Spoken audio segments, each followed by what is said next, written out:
Hello students, आज हम BA part second paper भारतीय राजनीतिक व्यवस्था का आरंभ करने जा रहे हैं और उसमें फर्स्ट चैप्टर भारत में राष्ट्रीय आंदोलन आज हम पढ़ेंगे। 16वीं सदी में भारत उन्नति की चरम सीमा पर था। सोने की चिड़िया कहलाता था। ये माना जाता था कि भारत में दूध और दही की नदियाँ बहती हैं। यहाँ का कुटीर उद्योग धंधा बहुत ही अधिक समृद्ध था। यहाँ का बनने वाला मलमल इतना पतला और सॉफ्ट हुआ करता था कि पूरा का पूरा थान एक अंगूठी में से निकल सकता था। यानी कि तकनीकी दृष्टि से तो नहीं, लेकिन वैसे भारत एक संपन्न राष्ट्र था। इस समय पश्चिमी देशों में औद्योगिक क्रांति हुई। औद्योगिक क्रांति के बाद मशीनों के द्वारा बहुत ज़्यादा सामान उनके द्वारा बनाया जाने लगा और उस सामान को बेचने के लिए उन्हें विदेशी बाज़ारों की ज़रूरत महसूस हुई।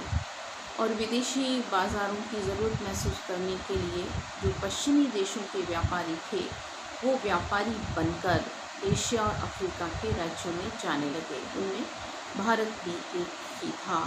भारत में अंग्रेज़ आए और उन्होंने यहाँ एक कंपनी की स्थापना की जिसका नाम था ईस्ट इंडिया कंपनी। इस कंपनी ने भारत की जो आर्थिक स्थिति है या कच्चे माल की प्रचुरता है, उसकी वजह से उन्हें यह लगा कि भारत उनके लिए एक सर्वश्रेष्ठ जगह साबित हो सकती है। भारत छोटी छोटी रियासतों में बटा हुआ था, आपस में विभेद की स्थिति थी और इसका फ़ायदा कंपनी के द्वारा या हम कहें अंग्रेजी सत्ता के द्वारा अपनाया गया। या उन्हें यह लगा कि हम प्रमुख रूप से भारत की कमज़ोरी का फ़ायदा उठा सकते हैं। और जो अंग्रेज़ यहाँ पर व्यापारी बनकर आए थे, धीरे धीरे वे यहाँ के शासक बनने लगे। यहाँ की फूट का फ़ायदा उन्होंने उठाया। हिंदू मुस्लिम एकता का विभाजन उन्होंने किया। संप्रदायवाद के बीज उनके द्वारा यहाँ बोए गए और एक तरह से भारत की कमज़ोरी का फ़ायदा उठाते हुए वे यहाँ के शासक बन गए। इसी दौरान जब अंग्रेज़ ऐसा कर रहे थे, इसी दौरान भारत में राष्ट्रीय आंदोलन का सूत्रपात हुआ। तात्या टोपे, झांसी की रानी, ये लोग अंग्रेजी सत्ता के आगे नहीं झुके और इन्होंने अंग्रेज़ों से जमकर मुकाबला किया, लेकिन एक नहीं होने के कारण ये सफल नहीं हो पाए। 1885 में एक अंग्रेज़ अफसर ए.यू. ह्यूम ने एक संगठन का निर्माण यहाँ पर किया जिसका नाम था कांग्रेस।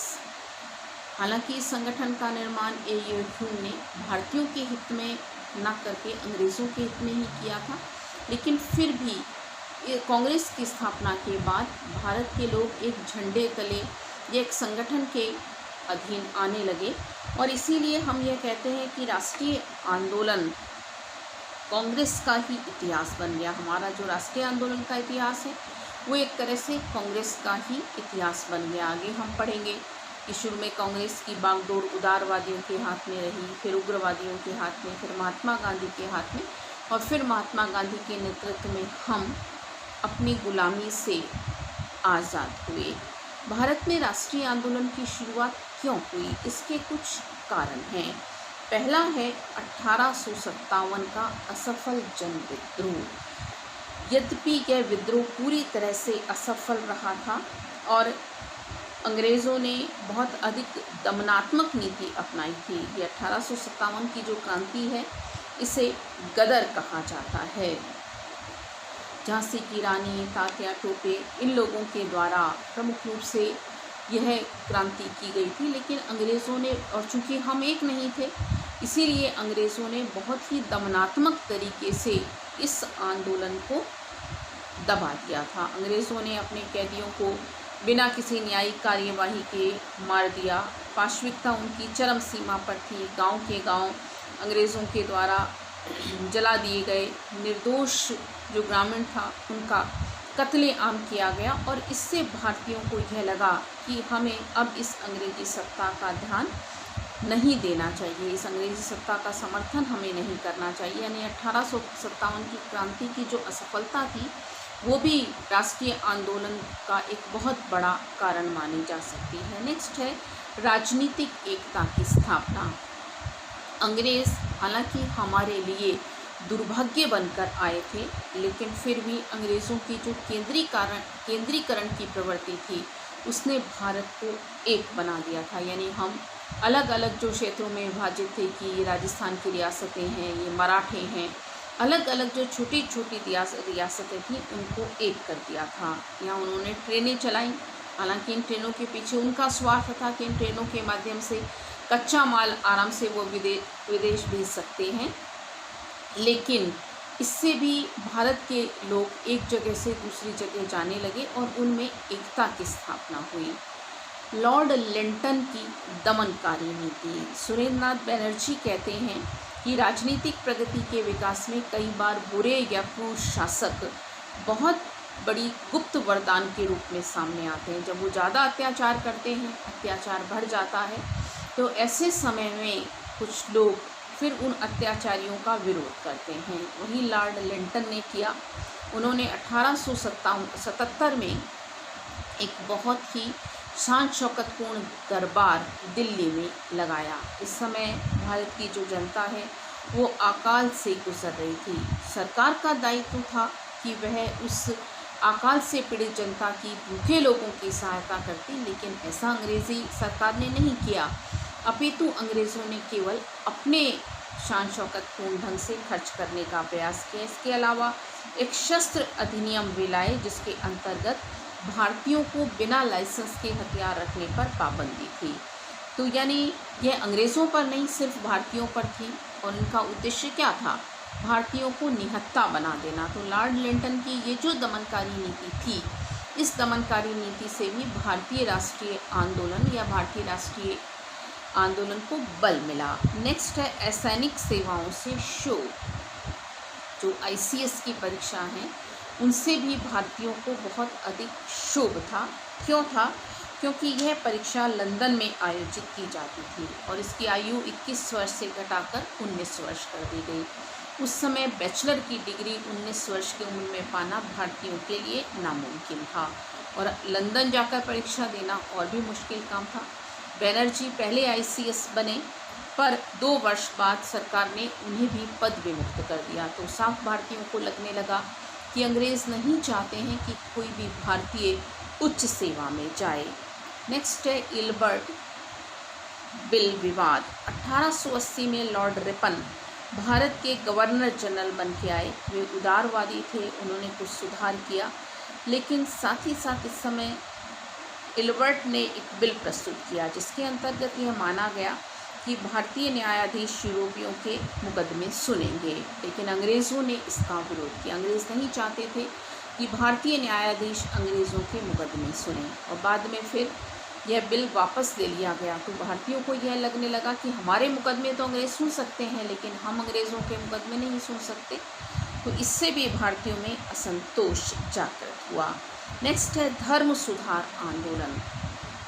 धर्म सुधार आंदोलन भारत में जो चले उससे भी हमारे नैतिक मूल्य जागृत हुए। हिंदू धर्म को अंधकार से इन्होंने बताया, जैसे कि दयानंद सरस्वती ने कहा, चाहे कोई भी विदेशी राज्य कितना भी अच्छा क्यों ना हो, लेकिन स्वदेशी स्वदेशी ही होता है, और चाहे न्याय भी करे, लेकिन विदेशी राज्य, विदेशियों के द्वारा किया गया शासन कभी भी सर्वश्रेष्ठ नहीं हो सकता। नेक्स्ट है आर्थिक शोषण। आर्थिक शोषण बहुत अधिक हो रहा था। वो देश जो कि सोने की चिड़िया कहलाता था, वो देश जिसमें दूध और दही की नदियाँ बहती थी, वहाँ लाखों लोग भूखे सोने लगे। यानी ऐसे लोग थे 10 करोड़ लोग जिन्हें खाने को भी नहीं मिलता था। इतना अधिक पतन भारत का हो रहा था। और जैसा हम मानते हैं कि हमेशा आर्थिक शोषण क्रांति का कारक होता है। हमारे जो कुटीर उद्योग धंधे थे वो नष्ट हो गए थे, लाखों लोग बेरोज़गार हो गए थे। सरकार कृषि को उन्नत करने के लिए भी कोई कदम नहीं उठा रही थी। नेक्स्ट है पश्चिमी शिक्षा का प्रभाव। पश्चिमी शिक्षा से भी प्रभावित हुए लोग। हालांकि जो पश्चिम की शिक्षा भारत में आरंभ हुई थी उसका हित अंग्रेज़ों का हित करना था, लेकिन फिर भी जब भारत के लोग पढ़ने लगे तो बर्क, मिल्टन के विचार भारतीय लोगों ने पढ़े और उन्हें यह लगा कि अंग्रेज स्वतंत्रता को कितनी अहमियत देते हैं। एक ओर अंग्रेज स्वतंत्रता को अहमियत देते हैं और दूसरी ओर अंग्रेज़ों ने हमें अपना गुलाम बना कर रखा हुआ है, और इन विचारों से प्रभावित होकर भी उन्होंने अंग्रेज़ों के विरुद्ध एक तरह से विरोध बुलंद कर दिया। जैसे दादा भाई नौरोजी कहते हैं, पश्चिमी साहित्य ने हमें यह भावना भरी कि परतंत्र होते हुए भी यदि हमें स्वर्ग मिल जाए तो वह नरक के समान है। राजा जनता के लिए बनाए जाते हैं, जनता राजा के लिए नहीं। यह हमने अंग्रेजी शिक्षा से सीखा, यानी अंग्रेज़ों से हमने सीखा कि कैसे अंग्रेज़ स्वतंत्रता को अहमियत देते हैं। लॉर्ड मैकाले, जिन्होंने खुद भारत में शिक्षा की शुरुआत की थी, उनका खुद का यह मानना था कि इंग्लैंड के इतिहास में वह दिन सबसे अधिक अभिमान का दिन होगा जिस दिन भारत के लोग आंग्ल भाषा में शिक्षित होने के बाद देश से सुशासन की मांग करेंगे। यानी जब हम अंग्रेज़ी सभ्यता से परिचित हुए तो हमें यह लगा कि वे लोग कितनी अधिक अहमियत स्वतंत्रता को देते हैं, और फिर हम में भी स्वतंत्र होने की भावना जागृत हुई। नेक्स्ट है भारतीय प्रेस और प्राचीन साहित्य। हमेशा हम यह मानते हैं कि स्वतंत्र प्रेस अगर होती है तो अत्याचारी शासन नहीं होता है। स्वतंत्र प्रेस हमेशा अत्याचारी शासन को खत्म करता है।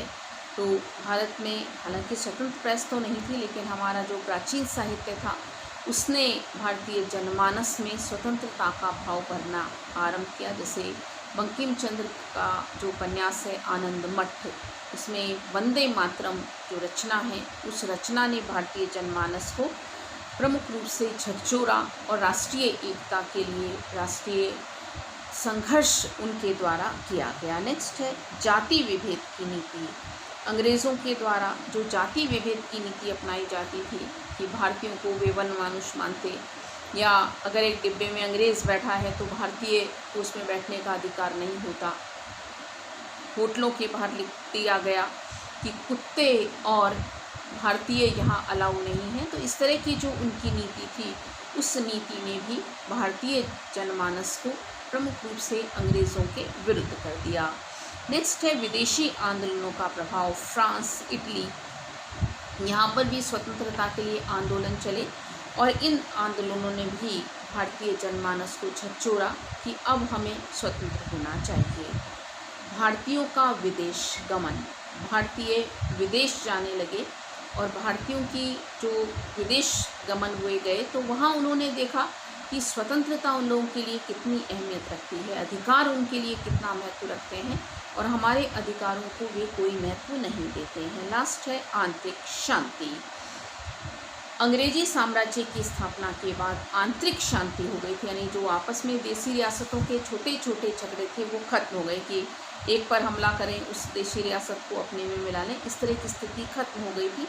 और उससे भी प्रमुख रूप से भारतीय जनमानस एकीकृत हुआ। तो इस तरह से ये कुछ ऐसे कारण थे जिन कारणों से भारतीय जनमानस के द्वारा प्रमुख रूप से राष्ट्रीय आंदोलन को एक तरह से जन्म दिया गया या राष्ट्रीय आंदोलन की शुरुआत हुई। जैसा कि हम मानते हैं कि कोई भी एक कारण किसी भी घटना के पीछे नहीं होता, और बहुत से कारण किसी भी एक घटना के पीछे होते हैं। तो 1947 में जो हमें आज़ादी मिली, राष्ट्र की आज़ादी के लिए जो संघर्ष चला, ये कुछ ऐसे कारण थे जिन कारणों के कारण इस संघर्ष की शुरुआत हुई। धन्यवाद।